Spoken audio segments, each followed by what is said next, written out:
बच्चों हमने सम और विषम संख्या के बारे में पढ़ लिया था। अब हम लोग भाज्य संख्या, अभाज्य संख्या, प्राकृतिक संख्या और पूर्ण संख्या के बारे में पढ़ेंगे। देखो भाज्य संख्याओं के बारे में क्या करते हैं, पहले ऐसी संख्या जो एक और स्वयं के अलावा किसी अन्य संख्या से भाग देने पर पूरी पूरी विभाजित हो जाए, भाज्य संख्या कहलाती है। ठीक है, जैसे एक से कटे और स्वयं के अलावा और संख्या से भी कटे। जैसे उदाहरण देखो भाज्य संख्या कहलाती है। जैसे ये बताओ, देखो 8 बच्चों, 8 जो है एक से तो कटता ही है। और किस किस संख्या से 8 कटता है? बहुत अच्छे। और 4 के अलावा 2 से 2 के पहाड़ी में भी 8 आता है ना, 2 चौके 8 और 4 दूनी 8।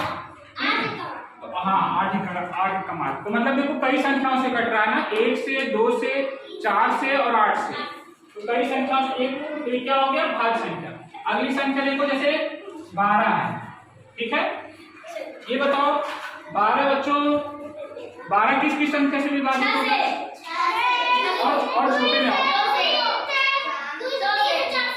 2 से 2 छंग 12, 3 चौक 12 और 6 दूनी। देखो 12 के 12 तो कटता ही है और 1 के पहाड़ी में 12 आता है। मतलब देखो 1 से कटा और स्वयं से कटा और भी देखो और संख्याओं से भी कटा, तो इसलिए देखो ये क्या हो गया, भाज्य संख्या है। समझ में आया सबको? अब देखो अभाज्य संख्याओं के बारे में हम चर्चा करेंगे। देखो प्राइम नंबर के बारे में देखो, ऐसी संख्या जो एक से और स्वयं के अलावा और संख्याओं से जो है ना कटे पूरा पूरा। जैसे देखो वो क्या होंगी, अभाज्य संख्या होंगी। क्या होंगी?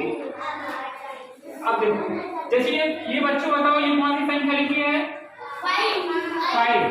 5 लिखा है ना। अब ये बताओ 5 किस किस संख्या से विभाजित होता है? 1 से और किसी संख्या से कटेगा? और किसी पहाड़ी में 5 आ रहा है? देखो ये किसी और पहाड़ी नहीं होगा, तो यानी 5 क्या हो जाएगा, अभाज्य हो जाएगा। क्या हो जाएगा? अब देखो जैसे हमने एक और उदाहरण ले लिया 13 बच्चों बताओ किस किस संख्या से विभाजित होगा? 1 से और 13 से। और किसी संख्या से कट रहा है क्या? 2 से 13 कटता है? 2 छंग 12, 2 7 14 ज्यादा हो जाएगा, नहीं कट रहा ना। 6 से भी नहीं कटेगा, यानी देखो किसी संख्या से नहीं कट रहा ना। तो समझे बच्चों, ये भी अभाज्य हो जाएगा। इसी तरह देखो जितनी संख्याएं लिखी हैं हम 23 का भी देखेंगे, 23 में किसी से नहीं कटेगा। ठीक है, 1 से कटेगा और अपने से कटेगा, 23 से कटेगा, इसलिए ये क्या हो जाएगा, अभाज्य हो जाएगा। ठीक है, अभाज्य संख्याओं के बारे में समझ में आया सबको?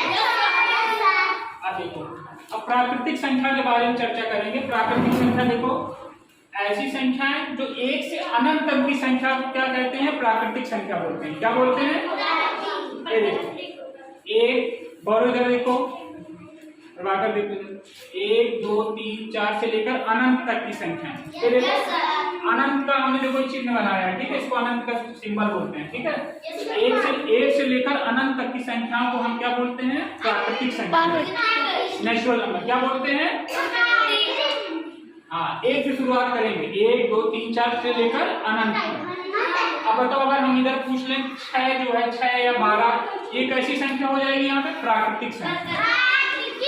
क्या हो जाएगी? हाँ ठीक है, प्राकृतिक संख्या समझ में आया। अब इसी तरह देखो पूर्ण संख्या। पूर्ण संख्या को इंग्लिश में बोलते हैं होल नंबर। क्या बोलते हैं? बस इसमें और इसमें अंतर क्या है? इसमें देखो 1 से लेकर अनंत तक की संख्या हम लोगों ने किया था। इसमें क्या है, 0 से लेकर अगर हम अनंत तक की संख्याएं जोड़ लें, मतलब कर लें, तो क्या हो जाएगी, पूर्ण संख्या। जैसे इसमें 1 से लेकर अनंत तक की संख्याओं को हम प्राकृतिक संख्या बोलते हैं, और 0 से लेकर अनंत तक की संख्या को क्या बोलते हैं? क्या बोलते हैं? पूर्ण संख्या। क्या बोलते हैं? हाँ, तो बच्चों ये सबको समझ में आया? भाज्य, अभाज्य, प्राकृतिक और पूर्ण संख्या सबको समझ में आया? धीमे से बात करो।